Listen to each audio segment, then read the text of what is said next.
신경치료하고 씌운 지 1년 정도밖에 안 됐는데 통증이 있어요. 씁쓸하죠. 치료했던 데는 염증은 없고 금이 간 것 같다고 했어요. 마음이 이해가 갑니다.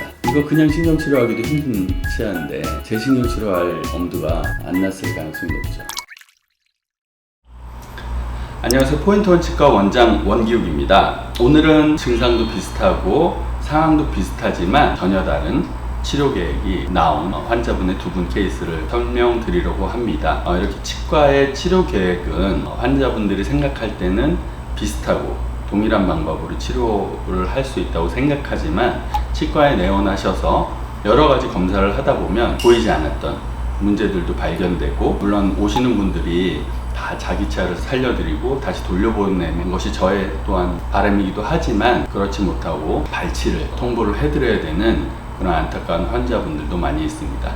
두 분의 케이스를 보면서 얘기를 이어가도록 하겠습니다. 네, 두 분의 케이스를 보여드릴 건데요. 이분은 신경치료하고 씌운 지 1년 정도밖에 안 됐는데 통증이 있어요. 씁쓸하죠. 치료했던 데는 염증은 없고 금이 간 것 같다고 했어요. 마음이 이해가 갑니다. 오른쪽 아래 맨 끝에 치아입니다. 다리가 모아져 있고 얘는 시옷제로 벌어져 있고 가운데 뼈가 충분하고 얘는 없고, 이런 치아는 이제 C형 근관이라고 위에서 보면 근관이 이런 식으로 존재를 합니다. 그래서 이 동글동글 이렇게 돼 있으면 안에 신경도 잘 제거가 되고 오염된 치근면도 내면도 잘 제거가 돼서 소독도 되고 해서 신경치료가 잘 마무리될 수 있지만, 이런 수통같이 생긴 근관을 깨끗이 소독하기가 꼼꼼하게 하지 않으면 탈이 나기 쉬운, 그리고 끝에는 부근관들이 많고 사실 실패율이 굉장히 높은 치아이기도 합니다. 근데 이분은 벗겨내고 재신경치료를 하자, 뿌리 끝에 염증 때문에 아픈 거기 때문에 해서 안에 이제 제거를 다 하고 안에 를 봤더니 딱히 크랙 라인이나 이런 건 보이지 않았습니다.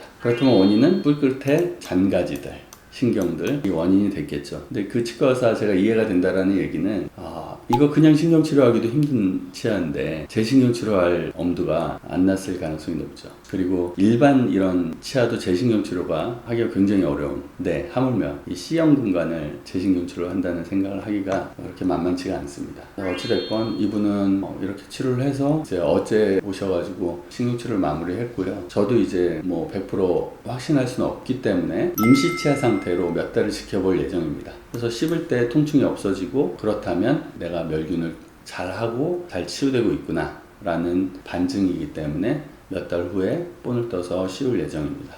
그래서 이분은 치아를 살릴 수가 있었죠. 다른 한 분은 대전에서 내원하신 분인데요. 유튜브를 보고 37번 어금니, 왼쪽 끝에 어금니입니다. 충치 진단받고 신경치료 한 달 전에 끝났는데 씹을 때만 통증이 있다, 크랙 때문일 수도 있다고 유튜브에서 보고 씌우는 치료하기 전에 검사해보려고 오셨다. 그냥 이분은 뭐 지푸라기로라도 잡는 심정으로 뭐가 문제인지 알고 싶어서 오셨겠죠. 참, 이런 분들 오면 되게 난감합니다.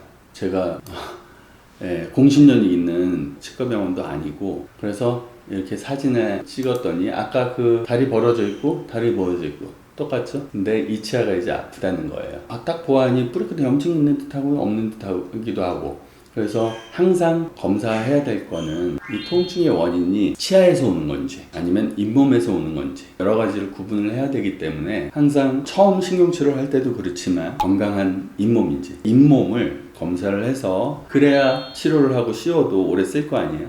근데 잇몸에 문제가 있는데 신경치료만 한다고 해서 잇몸 질환이 신경치료로 낫지는 않습니다. 그렇기 때문에 계속 잔존하는 잇몸 질환 때문에 통증이 계속 지속될 수 있고, 나중에 없더라도 잇몸 질환 때문에 몇 년 안 돼서 탈이 나서 발치를 하는 경우가 올 수가 있죠. 그래서 이분은 검사를 해보니 치주낭 검사라고 해서 이제 잇몸의 깊이를 재는데 설측으로 혀 있는 쪽으로 깊이가 10이 들어가요. 1cm. 잇몸이 대략 여기 정도 있으니까 여기서부터 1mm면 어때요? 거의 다 들어가죠. 뿌리 끝까지 기구가, 얇은 기구가 이렇게 들어간다는 얘기는 그쪽 부분에 뼈가 다 녹았다는 얘기예요. 제가 처음 상태를 모르기 때문에 확실하게 말씀을 못 드린다라고 환자분한테 분명히 말씀을 드렸습니다. 원인은 몰라요. 이 사진만 보고서는. 근데 지금 와서 보니 크랙이 더 진행돼서 잇몸이 녹았을 수도 있죠. 그건 누구도 모릅니다. 근데 어찌됐건 간에 지금 현 상황에서는 신경치료 마무리되고, 이 상태로는 씌워도 말씀드린 대로 이 녹은 뼈가 다시 회복되지 않고 계속 잔존하기 때문에 계속 뼈가 녹아요. 그래서 결국은 반치로 간다. 그래서 이거는 씌우는 건 아닌 것 같다. 뭐 여기에 그냥 위에만 떼어서 쓰신 데까지 쓰시다가 발치를 하시든가 아니면 그냥 뽑고 임플란트를 하시는 것도 방법이 될 수 있다. 이렇게 설명을 드렸습니다. 똑같은 C형 캐널, 똑같은 맨 끝에 치아, 어금니, 앞에 치아는 또 똑같이 정상적인 그런 환자지만 안타깝게도 멀리서 오셨지만 멀리서 오신 분은 발치를 해야 되고 가까우신 데서 오신 분은 치아를 저희 치과에서 현재 살리고 계십니다. 왜 똑같은데 어떤 치아는 살릴 수 있고 어떤 치아는 살릴 수 없는지 간단하게나마 여러분들에게 인사이트를 전해드렸다면 좋아요, 구독 부탁드리겠습니다. 감사합니다.